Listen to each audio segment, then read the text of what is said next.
proclaiming Christ, victor over sin and death. You're listening to Ancient Faith Radio, your Orthodox Internet radio connection.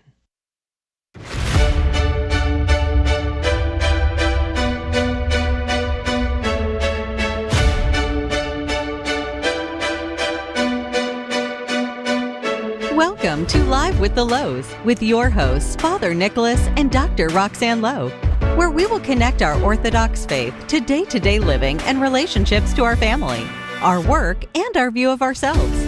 Father Nicholas is the priest at St. John the Divine Greek Orthodox Church in Jacksonville, and Dr. Roxanne is a licensed clinical psychologist who uses her extensive training in private practice. Questions are welcome by calling 855-237-2346. That's 855-237-2346. Here now is Father Nicholas and Dr. Roxanne. Well, good evening, everyone, and welcome to Live with the Louhs. My name is Father Nicholas Lowe. So grateful that you're joining us on this Tuesday, August 22nd. Tonight I'm joined by my lovely wife and co-host, Dr. Roxanne Lowe. Good evening. Roxanne's a clinical psychologist, and we've teamed up over the last several years to bring you a show that marries both faith and psychology, to give you some practical steps that you can live by in your own walk of faith each and every day. Our show airs every Tuesday evening at 8 p.m. Eastern Time right here on Ancient Faith Radio. We do want to invite you, as we do every single Tuesday, to join our social media platforms. Friends, we are on Facebook, Twitter, Instagram, and YouTube, all under the headings of The Louhs. And that last name is spelled Louhs. In fact, all of our sermons are archived on our Louhs YouTube page. So if you haven't subscribed to our YouTube page, please go ahead and do that just right now. Again, that's at The Louhs. And if you're interested in receiving our daily inspirational messages, we started this a couple years ago, just a message of encouragement that you'll receive in your email inbox every day at 7 a.m. If you're interested, go to our website at thelouhs.com/subscribe. And friends, if you're already receiving those messages, as I know that many of you are receiving them, do us a favor. There is a link on the actual email where you can share with your friends and family. Do us a favor, help us to share Christ's light and just inspire people. We never know what's going on in the lives of our friends and family sometimes, and it just provides an opportunity to give them some encouragement as well.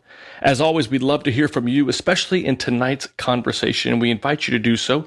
There are a number of ways that you can do so. One is by calling us during the live broadcast of our show at 1-855-237-2346. That's 1-855-237-2346. You can also email us a question during the live broadcast of our show by emailing us at ask@ancientfaith.com. That's ask@ancientfaith.com. And we're also broadcasting as well on our Facebook pages, as well as Ancient Faith's Facebook page. So feel free to leave a comment or a question there in the comment line, and we'll definitely get to it as soon as we can during the show. So today we're giving you part 2 of a series that we started a couple of weeks ago, dealing with addiction in the family. You know, friends, millions of families today, as they hear our voices, are living in homes with people who are struggling with an addiction. Now, these are the ones that have identified themselves as having an addiction problem. But there are many more living in the world where people are living in homes that have not embraced or, in fact, accepted the fact that they have a problem. Not only is the addict the one who's struggling with this disease, and I'm specific in using the word disease, as we'll talk about in a few moments from now, but in addition to this, it's also experiencing and impacting the families psychologically, emotionally, physically, and spiritually. They too can be struggling at this very moment with depression, guilt, anger, and at times distance from God and from others. Let me just take a moment and to share with you a little statistics about how bad addiction is impacting our nation. Do you know, friends, among people aged 12 years old or older in 2021, 61 million people, or 21%, almost 22% of our population, were using illicit drugs within that year. Almost 22%. The most commonly used illicit drug is marijuana, which 52.5 million people use. Nearly 2 in 5 young adults 18 to 25 are using illicit drugs. and 1 in 3 young adults aged 18 to 25 have used it over the last year. Here, this one as well. 9.2 million people 12 years old and older have misused opioids in the past year. And to make matters worse, in 2021, just a couple of years ago, 94% of people aged 12 years old or older with a substance use disorder did not receive any treatment. Nearly all people with a substance use disorder who did not get treatment at a specialty facility did not think they needed treatment. I was speaking with someone actually the other day who was worried about her adult child, a young man who was struggling with alcoholism. And she was really struggling with this sort of notion of helplessness, with every sort of facet of this disease. And she said, what did I do wrong? And why is God not helping my son? It just feels like a helpless battle that we're fighting. And for so many, whose lives have been affected by addiction, we have with us tonight a very good friend of ours, Dr. Ioana Popa, to speak about this topic. I want to introduce you to her because she's a pretty amazing woman. She's a trained physician psychiatrist who recently completed her Master's of Theological Studies degree at Holy Cross Greek Orthodox School of Theology. She has both taught and provided psychological care through the Office of Spiritual Formation and Counseling for nearly 10 years.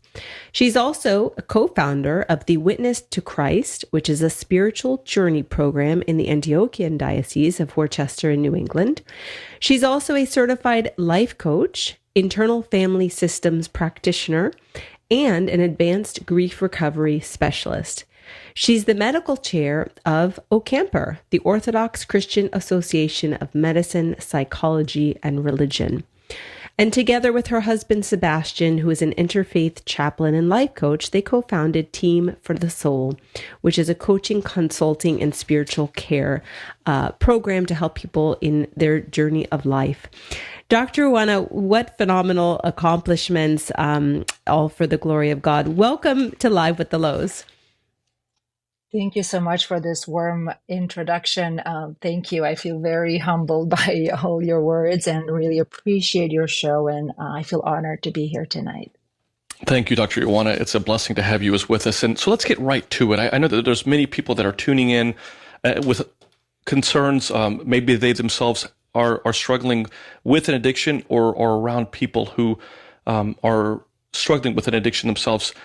Addiction is so common nowadays, but as a physician and spiritual care provider and life coach, how can families think about addiction?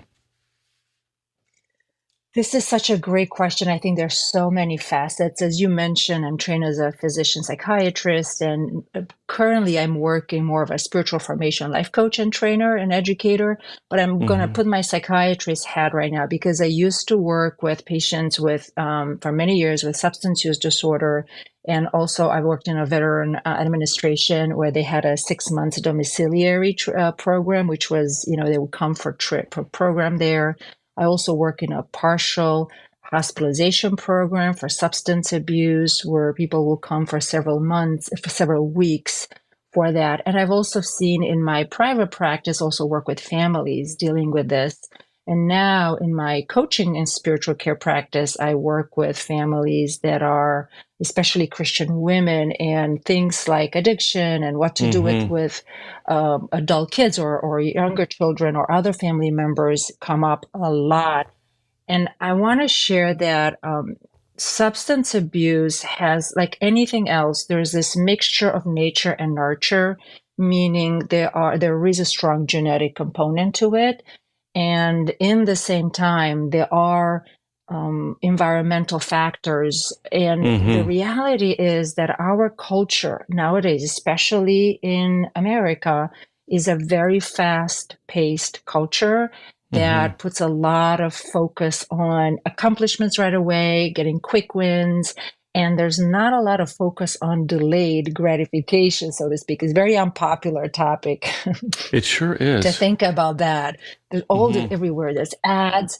And I really feel for parents nowadays because with the advent of social media, many times kids are already, their brain is, which is very plastic at a young age, is so trained with social media that only reinforces those very circuits in the brain, quick gratification. And so there's a lot of pressure. So if you're listening and you have a family member in the situation, I just want to say that there's a lot of things against us, so to speak, nowadays, especially culturally. And I hope that you can find support and group to really navigate this, because it is complicated. There's many layers, and I can, go into some of those layers. But I did appreciate your statistics that you brought, and it's not getting any better. So yeah, I really appreciate that. So I can go into more details, but tell me a bit more. Well, I think, I think levels. Right.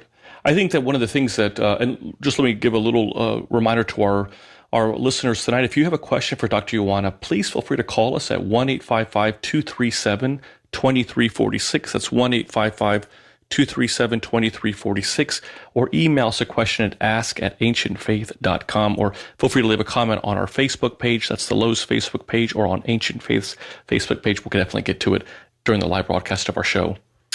Yeah, Dr. Ioana, maybe we could talk a little bit about, I know we had a question come in sort of about the physical drivers of addiction, whether, there is this sort of hereditary component. You mentioned the nature and the nurture, maybe we could talk about sort of how these diseases sort of are, like how they give birth in somebody's life. I mean, there are so many people who can pick up a drink and never have another problem with it. And then there are those who the initial drink, sort of seems to set into motion this stream of events within the body that seem almost automatic, and irreversible without taking a hold of it. So maybe we could talk a little bit about those sort of more physical drivers of the addiction and the hereditary component that makes it so hard for certain people.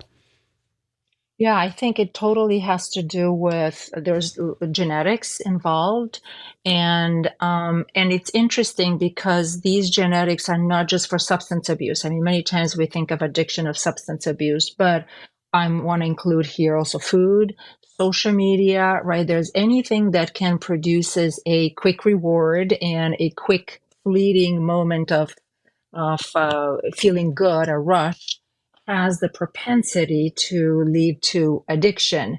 And it's important to know that there are many, there's several chemicals that can lead to addiction, and the substance per se can do that, right? You're talking about alcohol or marijuana. They have different components. For example, I'm just going to pick, I had conversations recently about marijuana in young adults. In some states it's legalized now. So it produces a quick response. Many times it's calming, and I'm going to use a parallel with food. Let's say someone has a bad, stressful day, and they might have food or ice cream or something sweet, comfort food. What it does is it works through what's called operant conditioning.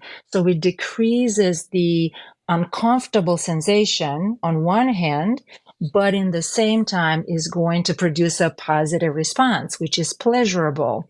So it's a double whammy, because on one hand, it removes something uncomfortable. With alcohol could be the same, or with drugs. And at the same time, there's a positive effect. But then the next day or hours later, the underlying symptoms, they might come back, right? So we think of genetics, but it could be an underlying depression or an underlying anxiety that is driving this, or another mood disorder that is driving this. And then the symptoms might come back that were in the first place. And then there's a need for comfort. Oh, what do we do? Well, that helped me. That particular substance helped me. So we use it again. Now, for many substances that produces substance abuse disorders, there is usually an aftermath, some sort of withdrawal symptoms that will pile up some sort of secondary reactions. So for example, marijuana, pot, it stays actually in the fat system, adipose system, for about 30 days in the body. So someone might use it today, but for 30 days, it's going to still be stored in the Wow. fat tissues, no matter how slim someone is. We still all have some fat tissue, and it's going to be released slowly. So it's going to produce some sort of negative effect, which then was like, oh, but I want to get rid of that. So you can see how the vicious cycle is almost like a hamster wheel. It's so easy to get on it. So it depends on the person, of course, depending on the circumstances, depending on the peers, the pressure that's on social media, how cool it is to use this or that. Then it becomes, initially people feel in control. Like if you ask them, they're like, oh, I got it. I can stop at any time. And then before you know it, it's really hard. And now I've shared this on my YouTube. I've used to smoke when I was in medical school, out of all the places. You would think that is unheard of. Well, in Romania, everyone was smoking back then. And I did it for 7 years. Stopping it was so hard. I have addictive genes in my family. It was very, very hard. And it was only when I went on my knees and I prayed to God, God, you have to stop me here. And there were some events that happened that really helped me to actually stop. That had to do with identity. But it's not so easy for opioids, for alcohol. It's not so easy to stop. But it does require, first and foremost, motivation for the person to really go to their knees, so to speak, like, I really want to stop this, and I can't, I need help. Until they really reach that point, anyone externally sending messages, you got to stop, they're going to feel oppressive or whatever the justification, or whatever is going to land with them, but it's not going to land well. And there's actually psychological frameworks that I can talk about, like Prochaska, stages of changes. There's some stages of changes that people don't just stop because someone else tell them. They really need to really get to They the have to own core it themselves. and agree. Yes, exactly. Which is sad in some families because they go to an extreme. What advice do you have, based on specific ages, to family members who may be worried about someone in their family to prevent addiction? I mean, we have so much available. And as you said, we don't know which genes are going to sort of set into motion this process for people. What do you recommend, sort of by age, to help family members help prevent addiction before it ever begins? That's a great question. And by the way, addiction genes, I mean, you would know someone in your family, right? They have had either a problem with eating or with a substance abuse. And it's good to be open about it in a certain sense, like, hey, we have those genes in our family. We got to be careful here. So I would say if someone has young kids, it's really important to think of how to train the kids in a very loving way, what's called in psychology delayed gratification.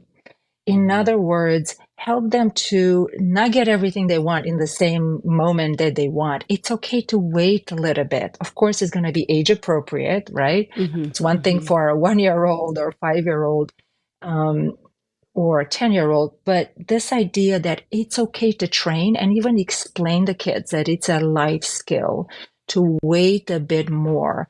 And I would caution parents, I know that's probably going to be very unpopular, but this idea of social media use or having kids to use iPads or iPhones really young, it can backfire. Now you might be like, what do you mean? My kids need this for school or they're already using it. Sure. But you can develop some rules about it in a way that is not restrictive. Like, oh, here's the phone. You did something wrong. I'm going to punish you. Take the phone away. Versus think more about and explain that to your kids' level of responsibility and maturity versus level of freedoms. This is one of my frameworks I use in helping parents to think about that is you might have a 14, I'm switching now, they're the older kids, but you might have a 14-year-old that behaves, the way they make decisions is kind of like a 10-year-old. Like, then you can explain, I know you really deserve more, but right now your behavior is for a younger child, so your level of freedom is going to be for 10-year-old, but you can change that. You work on empowering yourself and take responsibility, be trustworthy, say what you do what you say, things like that, and take care of your schoolwork, and then you'll have more freedom, meaning, for example, the phone. So I would say it really starts young with the social media and access to phone and iPads, to have some conversations around that. What a beautiful perspective to bring, because, right, how does that sort of set the brain up to kind of be ready for that, quick fix just in life? We get used to it earlier on, from technology, from social media, from how quickly the phone gives us literally whatever we want. I remember the days where I used to go to a library and had to go to the card catalog to find my books and my articles. And, now it's just like hop on Google. I mean, even we are spoiled by this, and the delay, I think, is the delayed gratification is causing so much intensity, and exacerbating mood disorders. I'm seeing somebody in a traffic light unable to wait. I never used to see that. Yes. Where people couldn't wait for a traffic light. I never used to see this, and I do think there's something to be said for the plasticity of the brain and delayed gratification. It's literally changing our brains. And so I do think that, here we are dealing with substances in a very new framework. The brain has a new foundation with which, we are looking for those things, and we need those things because we just have been trained, not to wait. So I really love that approach for young kids and teens. And I can't even acknowledge enough, just how readily available these things are for kids who are getting them online, actually. Most of these kids are getting substances online. They are ordering them. And it's begun, they're laced with all sorts of things. And so a lot of these kids are displaying brain damage now at young ages that the physicians are looking at and going, what has happened to this child's brain? But it's because of what they're ordering online. I mean, it's not, you don't even have to meet a dealer at school anymore, right? So, so technology, definitely, it's a scary thing. Yes, and also the social media, go ahead. No, go ahead. I'd love to hear what you're saying, Dr. Ioana. The social media, they have artificial intelligence that is set up in a way to keep us hooked on it, to keep our attention.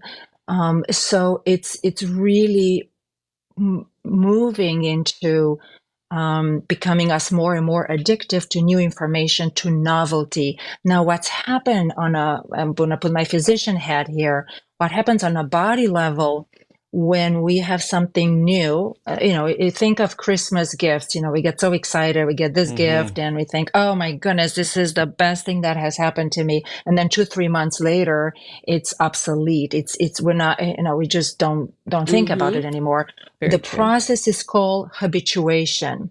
So our body, God-given body, has this ability to dampen the response. So we get an excitement afterwards, but afterwards it just becomes part of life. Well, the reality is, if we're seeking that novelty, which is so reinforced now in our culture, it's going to give the buzz, so to speak, whatever that is, from gift to food to substance, if someone uses substance, and then the body's going to get used to it. So to get the same response is actually, you need to really increase the amount. That's why on social media it become more and more addictive, because now you know more and more. You want more on the substance. At the beginning you get one response, then you're going to increase it. So it's really important to know that. And actually, I encourage parents to really talk about these things really early on. Like sometimes I've seen parents waiting until kids are teenagers to talk. We don't want to wait. Of course, if your kids are teenagers right now, just start now. The best time was when they were 5. The second best time is now. But Really start as young as 3, 4, 5, and also start explaining about a cultural phenomena of conformity. It may sound really fancy, but that's the term for peer pressure. And then explain that this is what's going to happen, and don't actually believe everything that's online. Don't actually believe everything that's saying. And that's why I love that our it's going to faith, relieve because your stress, right? Because that's why so many kids, I think, are going, so many kids have this sort of chronic stress that they're under, and then paired with emotion dysregulation, right? They're not sure how to manage the feelings, and then they have so much stuff that's in making them feel imbalanced. So they're reaching for this, way to help me feel better, and that's right. That's right. And there's also influencers online that it looks cool and it looks easy. I love my dad, and God rest his soul. He passed away, but he was, I loved him so much. He was very cool. Now he was smoking. So for me, that was a pattern that I liked. There was like, oh, he's smoking. He's cool. I'm going to smoke too. I'm not blaming him in any way. Well, my point, I'm making the parallel now with young generation who's looking, oh, this is cool. This is what people do. So it could be the stress, or it could be fitting in. But either way, it's going to pass. There's always going to be another cool thing happening in this world. And so educating kids around that, and look for that, to have them use their thinking, their higher intelligence, to really start discerning early on. It's amazing how something that seems so innocent, like social media initially when it came out, that, this would be great. You can reconnect with people that you haven't been able to connect with in years, yes. and high school friends and people all over the world. And I mean, obviously there are benefits of it, but it also perpetuates a default setting, I think, that we have within our brains, that is to find this kind of quick fix, this yearning to kind of find some level of relief. And I think you just beautifully stated this, Dr. Ioana, that we have to be very careful what the world is being offering us as any type of quick fix or any type of relief, because as Christians, obviously we know that relief comes through Christ and the church and the sacraments. But I think it's very, very, dangerous how we are in the world, that if we're not aware of really what's behind the curtain, we can kind of buy into the lie that this is just something that, it's harmless. It's not really impacting us. Whereas what we're seeing is that it can perpetuate that addictive behavior that I think within all of us we can have. So I definitely love that we're talking about this. And the reality is that we are a sandwich generation, because we've seen, a few decades ago, depending on how old you are right now, but let's say you're in your 50s or 60s, a few decades ago, this was not an issue. As you said, when it came out, it was more harmless and now we're seeing the consequences. So I don't want us parents to blame ourselves. It's just happened. It's a cultural phenomenon, and we just need to really realize that and just find creative ways to support each other. So find your group, find your community, and really start having conversations, including with your family members, but not when it's conflict. Right. Outside of conflict, let's bring those to the table. Yes, go Absolutely. ahead. Sorry, you're trying to say something, Dr. Roxanne. Oh, no, I was just going to say, and for those of you who are just tuning into our show, we're speaking with Dr. Ioana Popa about addiction. She's a physician, trained psychiatrist, and filled with just such a depth and beauty about her. And we're just grateful that she's on with us this evening. So Dr. Ioana, if there's already an addiction in the family, what can families do? And how important is abstinence as the action plan?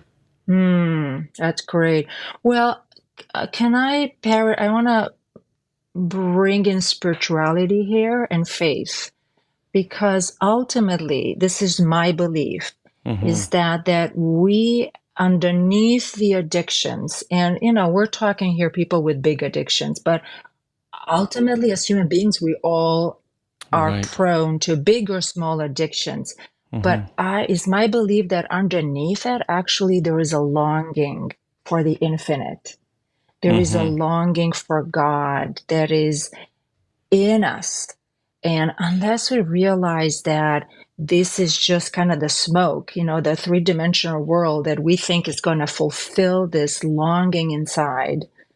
We're going to keep chasing something, now it's a substance, or now it's the house or the work or the car or whatever that is, when in fact we're just replacing one with another, versus realizing that this longing for something that is bigger than us, to the infinite, it's actually a longing to connect with God that only God can fulfill.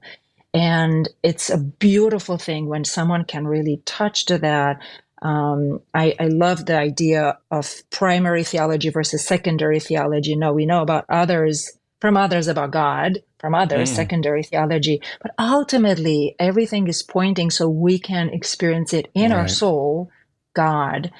So going to your question about, I think you're asking about, okay, if someone has already addiction, I think it depends on the age, I would say, and depends on if someone has disability or not.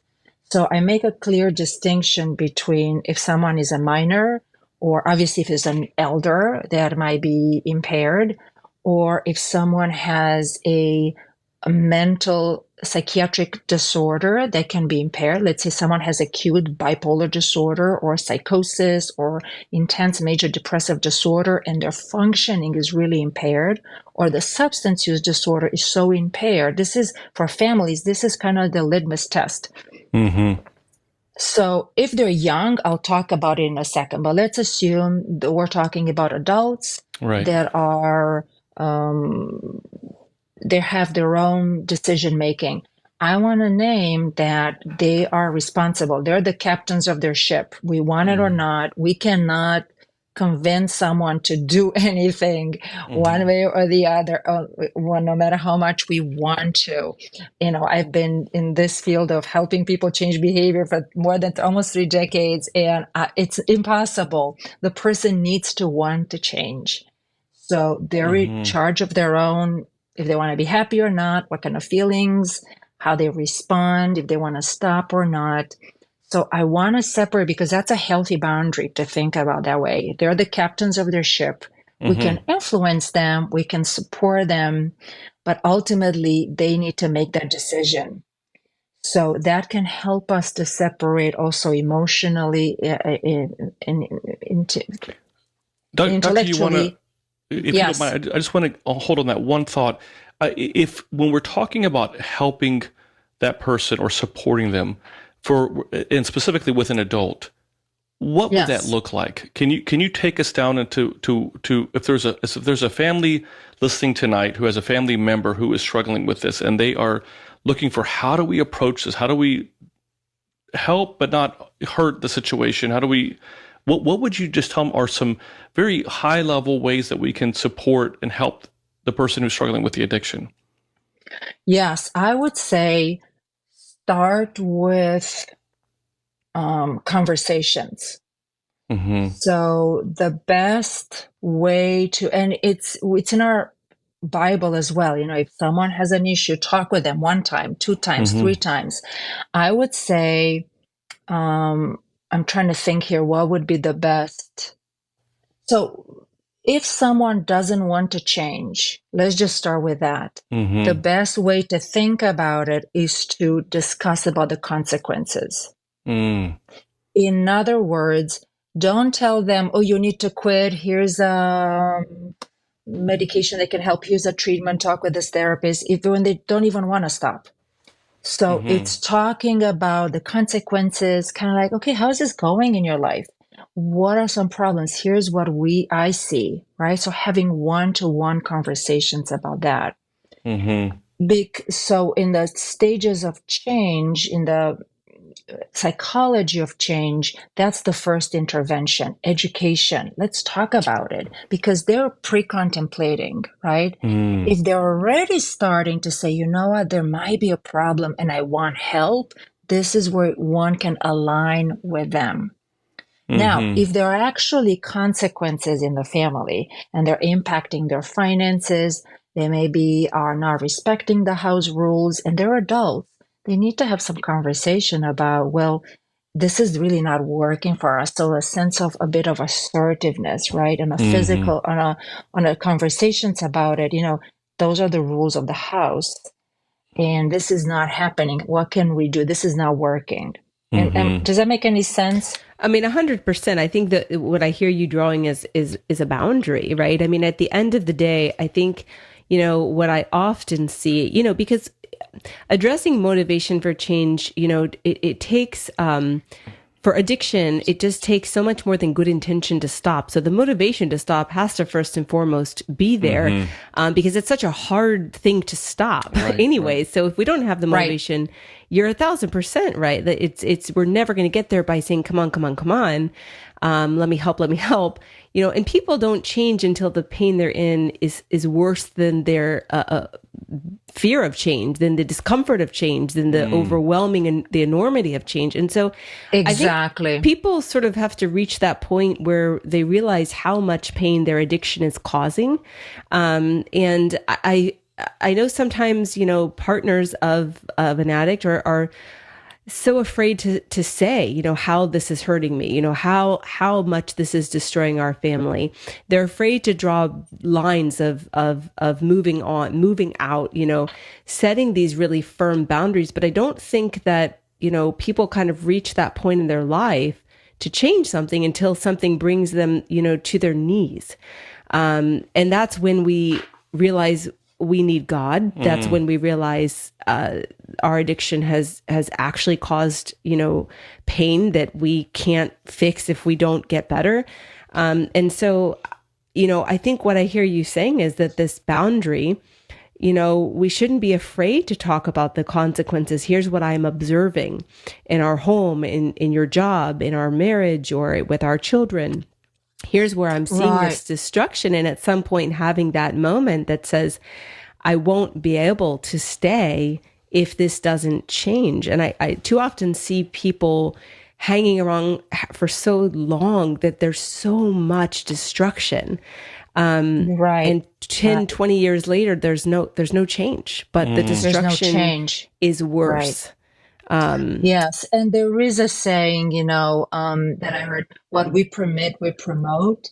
Now, here's the thing. It will depend on the situation, right? If we're talking husband and wife, it's one thing. If we're talking about an adult child, it's another thing, or a family member like a brother or sister, right? So it depends on the level of connection, depends on how intertwined the finances are, and if there are kids involved. And I would also say, if there is violence in the family, confronting might not be the best idea. And this is where the person who is in a relationship where the husband or wife has substance abuse, and there is violence involved, that then they really need extra help and extra support. So I don't recommend necessarily, I'm not making any medical advice here, right? You got to talk with your doctor. You have to talk with if you have a church community, your priest who's a support, a therapist, a counselor, like reach out. Make sure you have a network that will support you. But there's some negotiations that need to happen. If there's no risk of violence, one-to-one conversations when there's not in the middle of an argument is the most effective. So again, depending on the degrees also, and I wanted to name that there are now with the substance use disorder, could be severe, moderate, or mild. So it really, really depends. But it's so important to have a team around, yes. Really the community that we find in church, with our spiritual fathers, with good counselors, and with, you said it yourself. Communication is, key in having those people around you. I think is so important to sort of discern all of these, variables that you're mentioning. It's really hard to do on your own. It is. And I would say, so you think of external boundaries, right? I've talked about negotiation and education. That's one level. Sometimes there need to be distance, physical distance, right? On a certain level, depending what the situation is. And there's also, I want to name internal boundaries, right? Emotional boundaries, realizing that sometimes our emotions might not be our emotions, might be a projection from the other person. The same with thoughts, right? Our thoughts might not be our thoughts. You might be just hearing things from the other person and starting believing it yourself. So I encourage to have the support and community that you mentioned to really discuss about the particular situations. And I work a lot with Christian women, and the issue might come around substance abuse or distance or other type of behavior, but they're the same principles, if that makes sense. And I do want to name one resource here. It's nonviolent communication methodology. I found it very helpful. Like if you feel like, actually, I could sit down and talk with this family member, but I don't know what to say, and how do I not trigger them? If you Google it, nonviolent communication, and look for 4 steps, it's a PDF. It walks you through, okay, here's what I've observed, like one of you have mentioned earlier. Then share, here's my emotion. This is how it's impacting me. Then step 3, name the need underneath. Well, I need to be respected, or whatever, finances, whatever the need is. And then make a request. So it takes away from a blame. I'm blaming you, you're blaming me. I'm talking about the consequences here. So I love that. We are speaking with Dr. Ioana Popa on the topic of how do families, when families are wrestling with addiction. We're so grateful that you're joining us tonight, and we do want to invite you, if you have a question or a comment, or like to just talk to Dr. Ioana with regards to our subject tonight, please call us at 1-855-237-2346. That's 1-855-237-2346. You can also email us a question at ask@ancientfaith.com. That's ask@ancientfaith.com. You can also leave us a comment on our Facebook page, the Louhs Facebook page, as well as on Ancient Faith's Facebook page. And as I mentioned at the top of the show, if you'd love to receive a daily word of encouragement, we send these out every single day. They're just little messages that merge faith and psychology together. And you can do so by going to our website at thelouhs.com/subscribe. So it's thelouhs.com/subscribe. And all you have to do is simply put in your email address, and every day you'll receive one of our daily inspirational messages at 7 a.m. Eastern Time. Dr. Ioana, we've got several questions that have come in via email. I wanted to get to one that just came in about 5 minutes ago. And this is the question. It says, I've always had a problem with medically defining addictions as diseases. Today, so many conditions seem to be readily labeled diseases in the medical community. However, as Christians, we also see sin as a spiritual disease. But there is a difference between physical diseases we have no control over, like Parkinson's, and the spiritual disease of passions. But isn't addiction a sin? These are several questions. Isn't addiction a sin? Where is the intersection between physical disease we aren't responsible for and spiritual disease of sin that we need to repent for? Where does addiction lie? Oh, that's such a great question. I would say many times it's true that people use this term, oh, it's a disease. So that means I don't need to do anything, it's just a disease, medical disease, and that's about it. Just let's get used to it. But I want to name this that disease, it's actually dis-ease. We are not at ease. We are not whole. There's some disturbance, so to speak, that it's impacting. And many times, this is the hardest thing with anything that's going on psychologically. Any mental health disorders, substance abuse included, or depression or anxiety, bipolar disorder, because it involves our brain. It involves our thoughts, involves emotions and motivation and will. The line is very fine, and the listener is correct. How do we know that? Isn't this a sin? Shouldn't we be resolved and confess our sins and move on? Well, here's the thing. The sin, the best definition in the ancient Christian faith is that we're missing the mark. So yes, we are missing the mark, and we need to come back to Christ. But sometimes what happens is the body is it gets engaged into the disease, the dis-ease. And the best article that I read about it that made so much sense to me as a psychiatrist was from another psychiatrist who's also a priest, Father Thermos from Greece.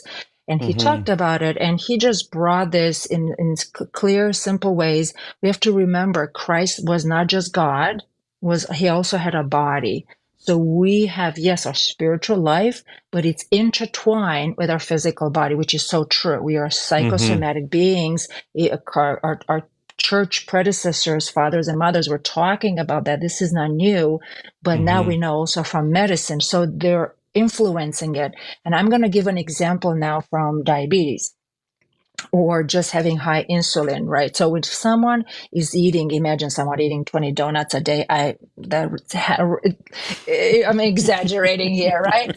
The sugar is going to go up, and the body is going to try to cope with this. And eventually, if we're continuing to eat 20 donuts a day, the body is going to get into a dis-ease. It's going to not going to be able to compensate. It's not going to be able to, with a God-given functions, to come back to what's called homeostasis, the baseline. It's the same with substance abuse or depression. Let's say someone has depression, something really bad happened, and they're really, really sad. Well, if it passes a certain point, now we know, let's say 2 weeks, that is going to produce changes in the brain, and then it has a life on its own. And on a biological level, it's the same with sugar. High sugar, after a while, it's called prediabetes, but then when it moves into diabetes, then even just with a diet alone might not be enough. People might need medication. It's kind of like the same with substance abuse. Initially, the will, so to speak, is not captured, but at some point, it just erodes the different psychological functions at such that it's becoming it has a life on its own, which is indeed sin, meaning we're missing the mark, but it's engaging the biology now. So the intervention has to be on both levels.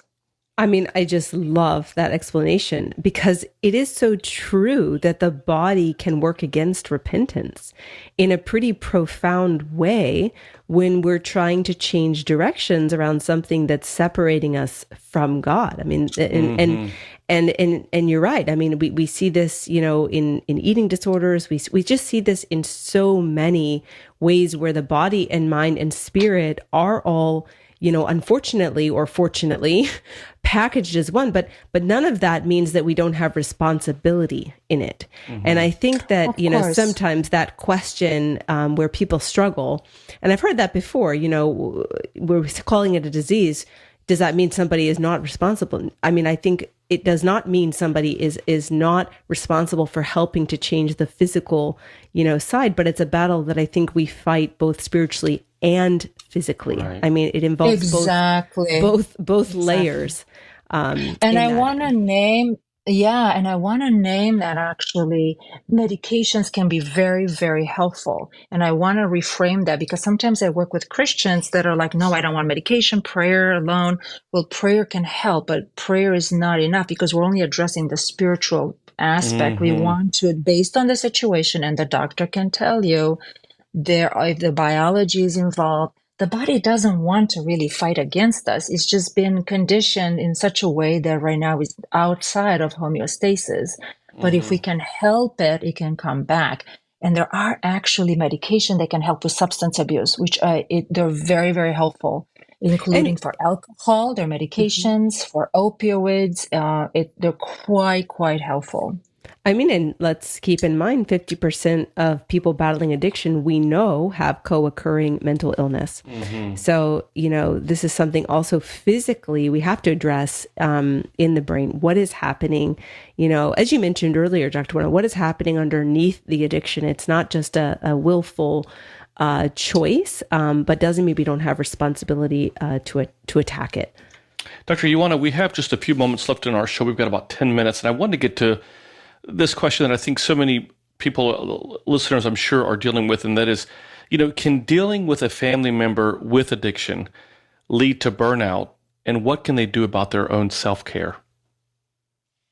That's a great question. Yes, I see that a lot. One of my areas of interest is burnout as I'm working with Christians and especially Christian women. And, it's exhausting, right? It's exhausting to have to deal with particular situations. So I'd say what's most important is to make space daily to take care of oneself and find ways to separate emotionally and on a thought level around those issues. Because the more we think about it, the more we're not going to necessarily solve the situation. Like, set aside time to think, set aside time to ask for advice, but worrying about it and constantly ruminating about it is going to drain and just sap our energies, and we're going to burn out. And I think I might have talked last time in your show that, and I'm using my framework is daily renewal blueprint to regenerate 4 times a day, morning, midday, afternoon, and night, and really find ways to separate emotionally and on a thought level, so that we can really regenerate and take care of ourselves, even if you have 10 minutes. Just do something for your body, do something for your emotions, to relax, for your spirit. And there's a reason why at Vespers we pray, right? Let us put all the cares to the side. We want to do that because otherwise the brain is just going to run in the background and constantly, or subconscious, constantly running, so to speak, recycling thoughts. But that's very draining. So I would say finding ways to separate emotionally and at a thought level, and definitely taking care of your own body and regenerate. And Dr. Ioana, speaking of your blueprint, and then you have so many wonderful resources for people. And if our listeners are interested in the programs that you offer, where could they find those resources? So that's a great question. Thank you so much. I would say I'm on YouTube, Team for the Soul, Dr. Ioana Popa. I have a channel for Christian professional women, especially dealing with burnout, moving from burnout to joy, from grief to hope, and just find a way to reach the highest potential in Christ, to give. I have a heart for serving, and I want to support Christians that are really wanting to serve.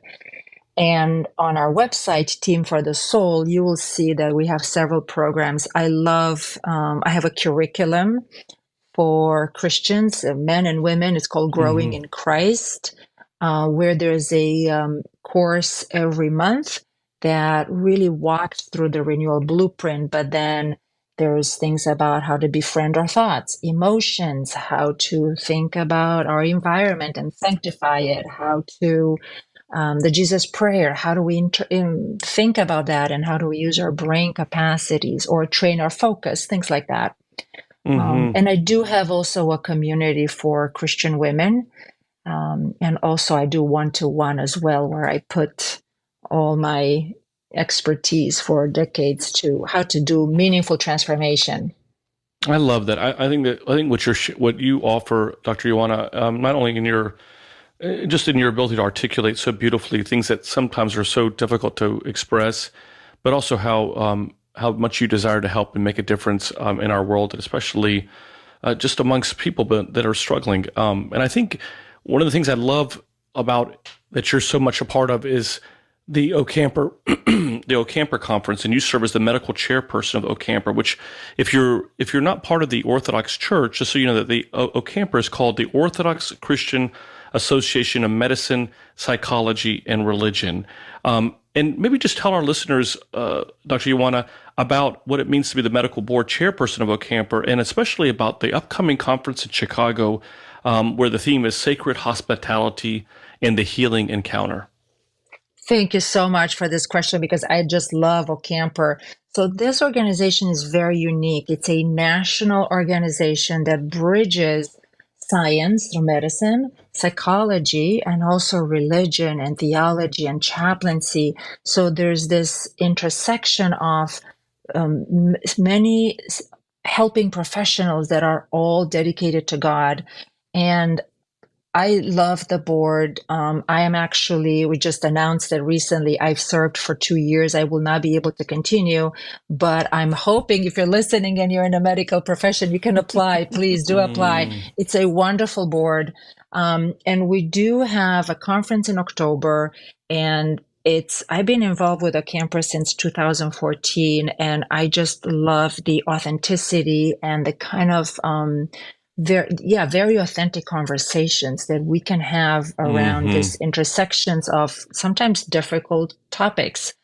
And right, and even the fields themselves. I mean, sometimes we hear about the differences in how people approach faith, psychology, and how those merge and marry themselves.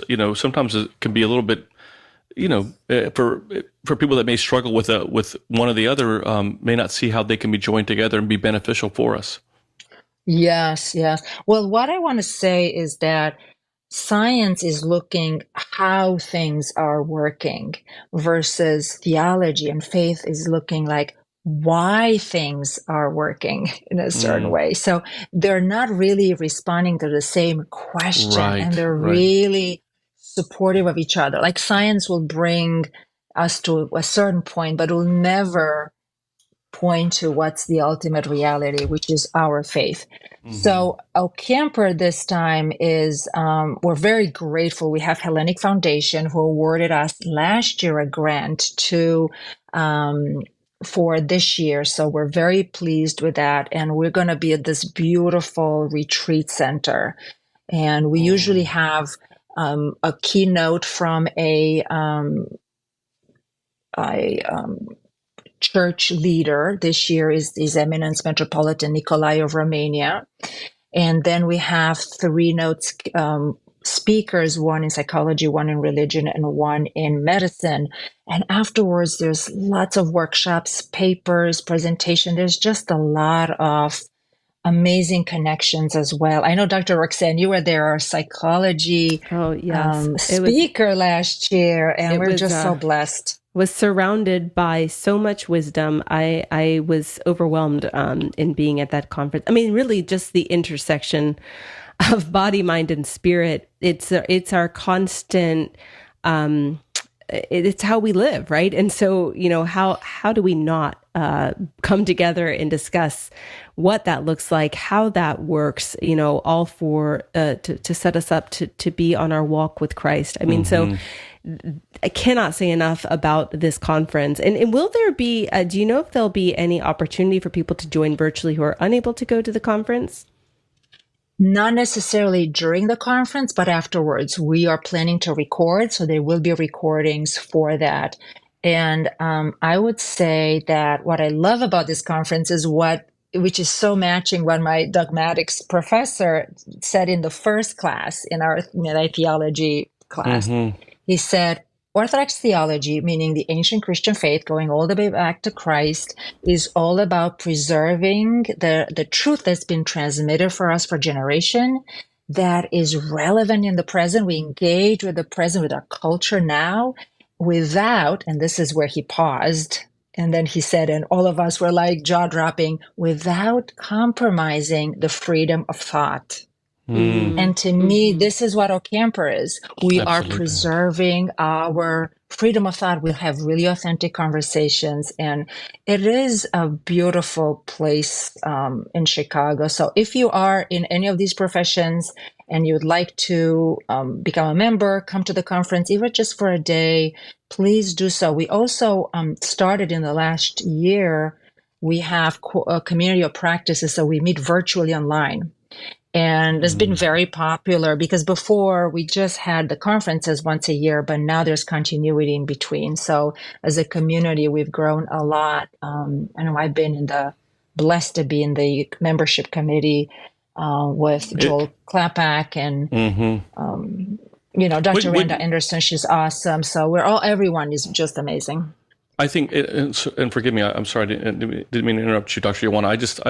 I just love this organization, and you can find out more about it by going to ocamper.org. Again, ocamper.org. It's the Orthodox Christian Association of Medicine, psychology and religion. Definitely take a look at it, especially, and I agree with you. We were talking about this prior to the show. I think one of the beauties of what I love about Orthodox Christianity is the true desire to continuously grow and learn and to never settle, and to constantly be growing in our own personal faith, but also growing in because the world itself is growing, it's changing, and being able to approach. And so our faith is just something that obviously carries on this wealth of tradition that's this 2,000 years of the Holy Spirit working into the lives of our church fathers and mothers, and then also God giving us that same power through the Holy Spirit to do work that can help, deal with the things that we're facing now, deal with the issues of addiction that we're seeing now at record levels, and even with our own spiritual addictions, our spiritual struggles. So Dr. Ioana, as always, we love having you on the show, and I hope that you'll come back on our show, because we definitely would love to have you to be back and talk more about this, your ministry with Christian women. But I do want to thank you so much, and I know our listeners benefited so much on this topic about addiction in the family. Thank you so much for having me. Oh, yes, anytime. I'll be back. Excellent. Thank you, Dr. Ioana. Thank you. We also want to thank Matushka Trudy, who produces our show every single Tuesday evening, does an amazing job, and just want to thank her for all that she does and all the great people at Ancient Faith.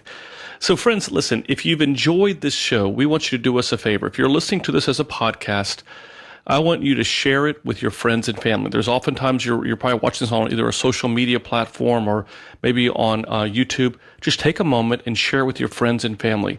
One of the things about addiction and people that struggle with addiction is oftentimes it's in private. People don't like to tell people that there's family members that may be going through a struggle. And so many people, not only are they dealing with the person within their family, their loved one that they care about so much, struggling with the addiction, but they're also struggling with loneliness. They're isolating themselves. So just share this message. You never know who it could be shared to, and then maybe from that person it gets shared to other people that can hopefully help to make a difference. So Dr. Ioana gave such a wealth of information and knowledge that I'm sure could be beneficial to all of us, and especially those who are struggling with an addiction. So with that, my friends, I do invite you to join us next Tuesday for a brand new show of Live with the Louhs. We're going to be speaking with Deacon Merrick Simon. As many of you know, millions of our young adult college students are going back to school.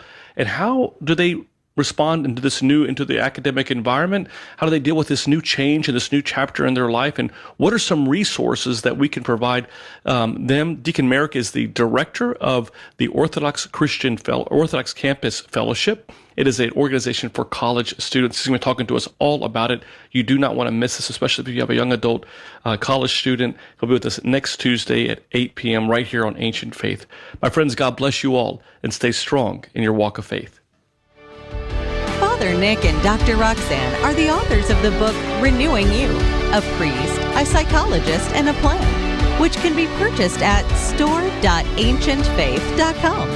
Their daily inspirational messages can be found at thelouhs.com/subscribe. Be sure also to search for The Louhs on Facebook, Twitter, Instagram, and YouTube. Live with the Louhs is a listener-supported presentation of Ancient Faith Radio.